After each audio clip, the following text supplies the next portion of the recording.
Good day mga ka-EA support today's video. So ito yung unang pairing na ano natin na ikasa by September, pero tingin ko parang okay na sila eh. Ayan o mga kalapatids, so magkatabi sila rito, parehas checkered. So based on dropping siya katawan, na double check ko na to ngayon, eh sobrang okay na silang dalawa. Ayan o, napakaganda, napakakinis. Ayan. So yung ipapares natin sa kanya is nandito. Napakagandang hipo din ng kak na to. Ayan o. Halos nagkakasagutan na. Pero meron pa silang harang dyan. May divider yan eh. Pero kailangan ko pa rin sundin yung nakaplano natin na program na pagkukondisyon sa mga ibon. So ang nagawa pa lang natin last week is nagpaligo tayo na anti-mite para masigurado natin na wala silang kuto. Although alam naman natin na wala naman silang kuto, or minsan may mga maliliit yung maninipis na parang mite, anong tawag doon, hindi ko sigurado yung ano eh, parang hanip, hindi ko sigurado eh. Yan, no? Wala naman ako nakikita sa kanila kasing ganun eh. So nangyari, doon na rin tayo sa sigurado. Yan. So this week naman is magpupurga na tayo. So pinag-iisipan ko kung ano yung gagamitin natin na pamurga. Kasi ng mga nakaraan, ang ginagamit ko dito is yung Vermex Forte. Actually, pang manok yun, yung ginagamit na yun. Pero hinahati natin sa gitna, napapanood lang din natin sa mga ibang kalapatids na gumagawa nun. Pero meron din tayong other option, which is yun yung meron ako ngayon dito.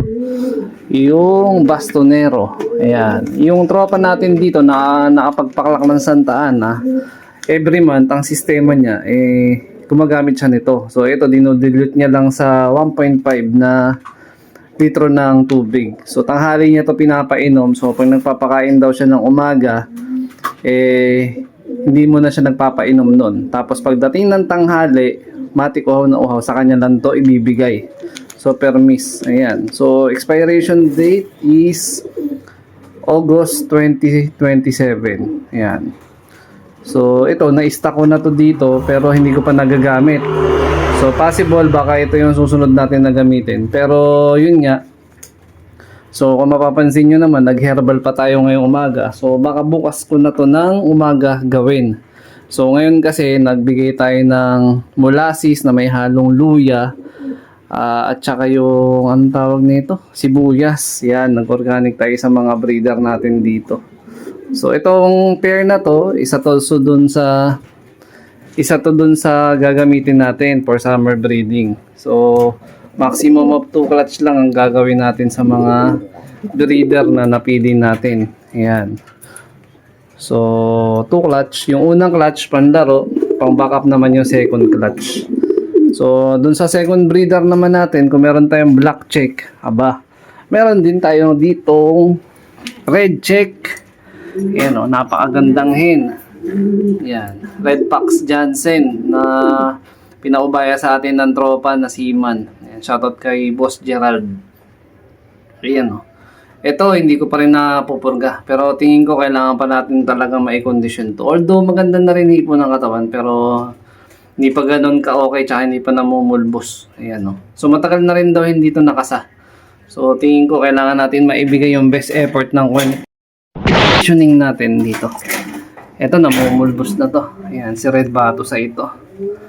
O, ayan o. Ito, matagal na natin to hindi na i-kasa. Parang nasa 5 to 6 months na rin.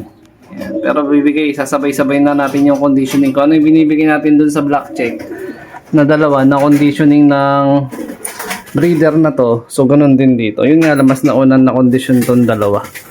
Ayan o. Hapansin nyo dito, namumulbos na rin pero hindi pa ganun namumuti yung paa. Ayan. Gusto ko kasi medyo namumuti-muti na yung paa. Ayan. So dito naman sa kabilang side, ito okay na to. Actually para nagbabayulit na nga yung paa nito eh. Ganda na rin ng droppings. Ayan. Pero magpupurga pa tayo dito. Pero dito sa kabila, medyo hindi pa ako satisfied sa droppings nito eh. Ayan, medyo may inconsistency pa siya. Minsan buo, minsan basa. So dapat majority, then laging tuyo na. So kung sakaling mag-pair tayo by September, itong gitna na cage yung gagamitin natin sa kanila. Kasi mas may ano to mas may space kumbaga. So 2 clutch lang din yung gagawin natin dito na na pag-breed. So sabay na sila. Kung pagsasamahin natin tong dalawa, automatic kasabay nito. Para kung sakaling mag-itlog sila, tsaka magbuga ng second clutch, yung pinaka last clutch na gusto natin na mangyari dun sa pair natin, is magkasing edad lang yung mga YB na yun. Yun. Tapos yung dito, yung naiwan na lang natin na YB is yung for replacement backup natin. Ito for any casualties lang naman. So not necessary na pag sinabing backup is gagamitin talaga.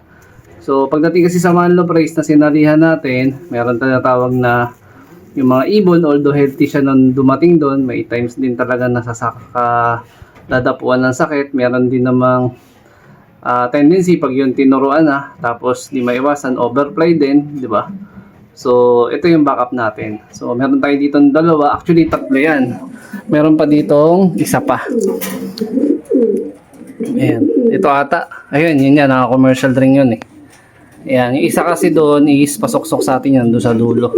Yan, anak nung Santa Ana natin na si Frankie Boy. So, yung pares niya dito, si Lady Mina to, yung Katbalogan Daybird Abier Lady Finisher. Nilagay ko muna dito.